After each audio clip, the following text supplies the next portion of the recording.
I agree, and I think that when you guys actually get into your middle ages, we're going to see. I think we're going to see it. Well, and you're going to make it happen. And I think that actually, if you look at the needs that the boomers are going to have, oh yeah, I'm actually not sure we're currently going to be able to meet those needs given the infrastructure we have around, everything from long-term care to a whole host of things.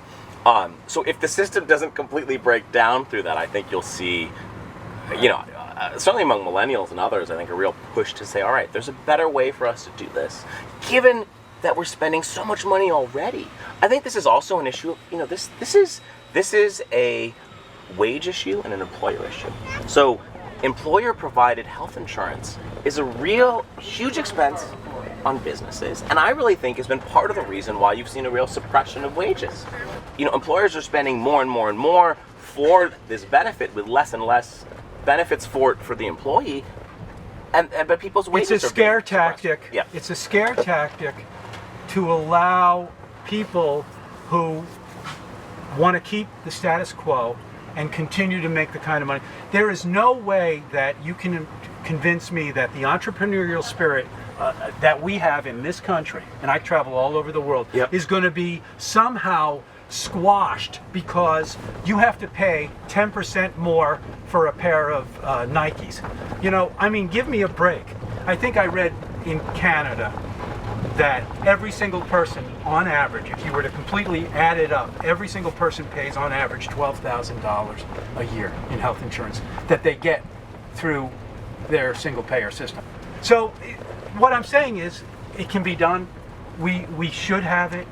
Well, and I think we'll be the leader in Massachusetts because we've been the leader in figuring out, all right, how do you get how do you get more and more people on health insurance? Right. How do you provide coverage? There's still big challenges for a place like Nantucket, where we're so isolated here. Yeah. You look at, I've been working with some folks on how the state can assist with the suicide contagion that we have here, which is really devastating. Oh my God. And you look at really busy on that. You look at one of the biggest challenges is if you have someone who needs to get care and services off island, just getting them off island is a challenge. Right. So I think we've got a lot of work to do there. Where did you start? You started working for Deval Patrick, is that right? So I got my sort of start in my start like in formal politics was working for Deval Patrick on his re-election campaign. Okay. And I was the organizer for the region. Did you do that because you liked him, or why did you do that? I loved him. And I still love him. The first political thing I did, I was a junior at Nauset High School on the Cape, and we had pretty big cuts to our state budget. To the state budget, which led to big cuts for the school system. And if we didn't pass overrides at the 4 member towns of the region, they're going to eliminate 40 teaching positions, including my choir teacher. And so I wasn't a political person. My family's not political. But I was like, we have to do something about it. So that was sort of the first big political thing I did. I think the other thing is my family owned a restaurant in Truro, and I grew up in that business.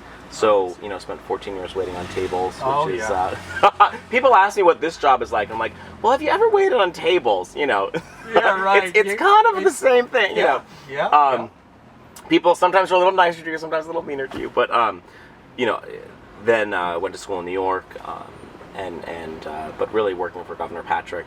Had an opportunity to intern at the Obama White House as well.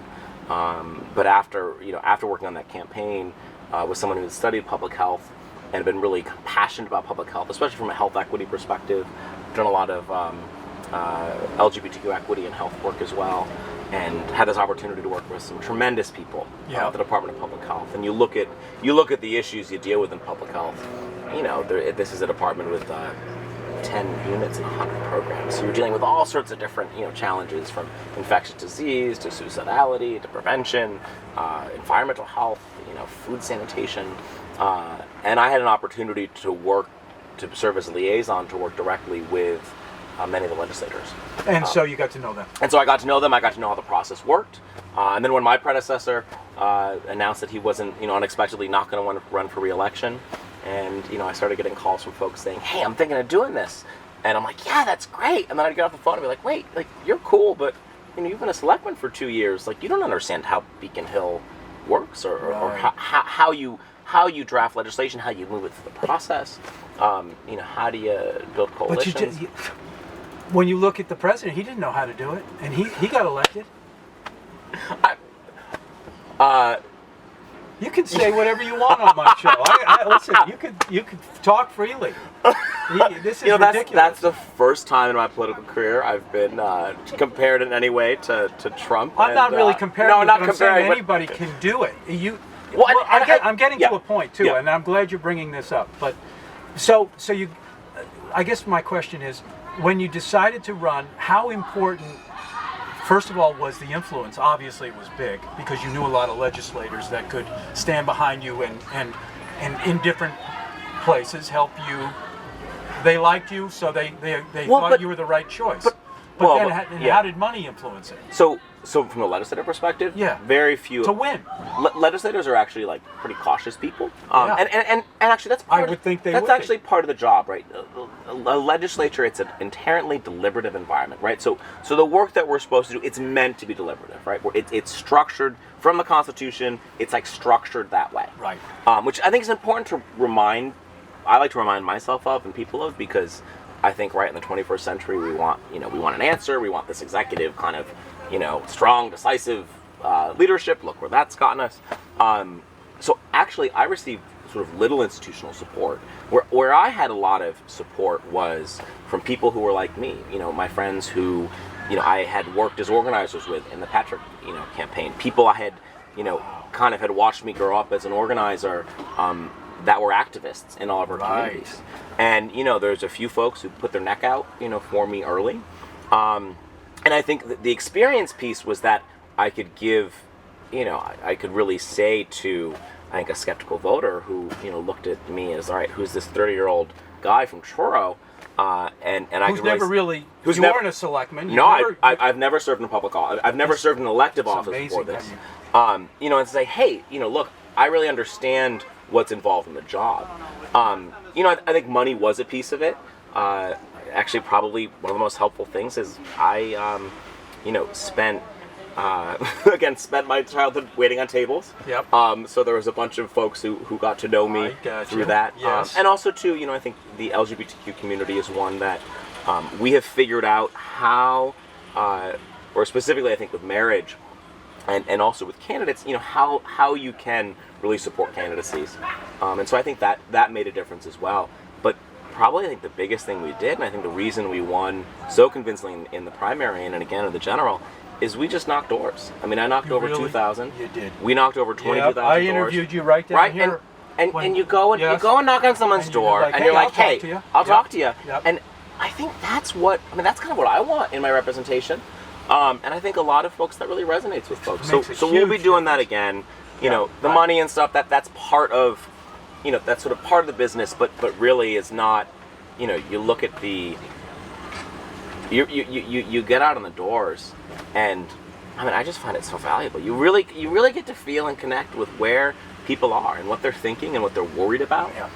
And so we'll be doing it again. We knocked doors here on Island. Yep. And we'll do it. I think people are a little like, what are you doing? But how can we encourage people, young people, to be part of the process now? You look at the way things are so divided, and you look at it and you go, why would anybody want to put themselves through that? Not only the so when I signed up to run, I didn't think it was going in this direction. But they look at every single thing. The media goes into every single thing you do, you say. It can be very dirty. It can get. How do you encourage people to say, I'm going to be strong enough to stick this out because I'm going to serve in this manner? So I think, first of all, it's really important that we encourage people to run.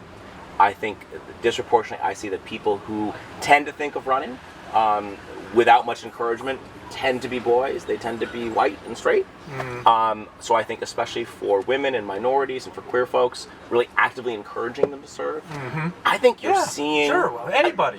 Seriously, it was someone. It was a friend and support. A friend and organizer from Wellfleet who was the first person who suggested to me, like, "Hey, should you do this?" And initially you're like, "What, me?" And then you start thinking about it. I think we're seeing younger folks really engaged. Look at your selectmen on Island. All right, you have a young, dynamic select board. I think that you're seeing younger folks who are really realizing that, they have a big time stake in this future. But I think it's also important that we really kind of break down sort of those barriers to entry that I was talking about before. And I think that just encouraging people to do it. The hardest part, is sort of jumping into the fray. Yeah. And I think that, I feel that I really need to do keep on doing it, try to do the best job I can to encourage more people to be involved. And, look, not everyone, and there's many ways to have service, right? Not all of it is in serving in, a senator or state rep. That's a kind of like a highly visible public role. But, I think that the thing that makes me really encouraged is if you look at how people feel about service, especially millennials, they really have a strong pull to service. They're very skeptical of government because they've sort of been watching this experiment in dysfunction play out. Yeah, so that's a good way to put it. It's an experiment in dysfunction. And I there's a part of it I think that's very generational, and I think that you're going to see. I think it's bringing a lot of people that would normally not be in government interested in government now. I mean, people that would have sat and turned their teeth. This is just too interesting, so they're all tuning in to see what's going to happen next, and in the process, they're learning about their government. And they're not just tuning in. I mean, they're showing up. They are. And that's a really potent, powerful thing. And certainly, the national environment is a really tough one. I don't envy the job that Bill Keating has and others, and just having to navigate an environment that is that is so dysfunctional. What I found in Massachusetts is how I've really been struck by how collaborative of an environment that we have here in Massachusetts. I didn't expect this, but I work with my Republican counterparts. Yeah. The Cape is actually represented by a number of Republicans as well. Sure. And I work with them important. all the time, and you know what? 9 out of 10 of the things we work on, it's not partisan stuff. It's talking about, all right, how do we get high-speed broadband access, all the way to the tip of the Cape, and the last mile, and how do you bring it to the island? It's, and that's kind of reassuring for me. Well, even though I'm this still is Massachusetts. I mean, come on, let's face it. No, it's Massachusetts, but anyone who just labels Massachusetts sort of as this like blindly blue progressive state doesn't actually understand the state. No, they don't. They don't understand. And they don't understand this island. The Celtics are always at the top. The Yeah. Red Sox are, and so are, and then we have the best colleges in the country. I mean, why don't you stop for a moment and have a little humility? If you're down somewhere where you don't have that, and Well, say, what is it about Massachusetts that Well, makes you it want to work? talk about something where we're not good at? We're 47th in the country for income inequality. Oh. So we're the 47th state. We're only three other states have a bigger gap. Why do you think that is? Why is that? I think we have a tremendous amount of wealth. I think we have not ensured that is helping the folks at the bottom. Oh, I think that you see. I mean, you see Oh, that I on this know, island. of course I do. I mean, we can we can take. We have more time. We can take the van and see. We're going to do this again, Julian. I would love to. And we'll talk some more about all these things because it was really a pleasure. Thank you so much. much. And I wish you the best with your fundraising. Oh, thank you. It's a small part of the job. Good. We'll enjoy. Thank you. You bet.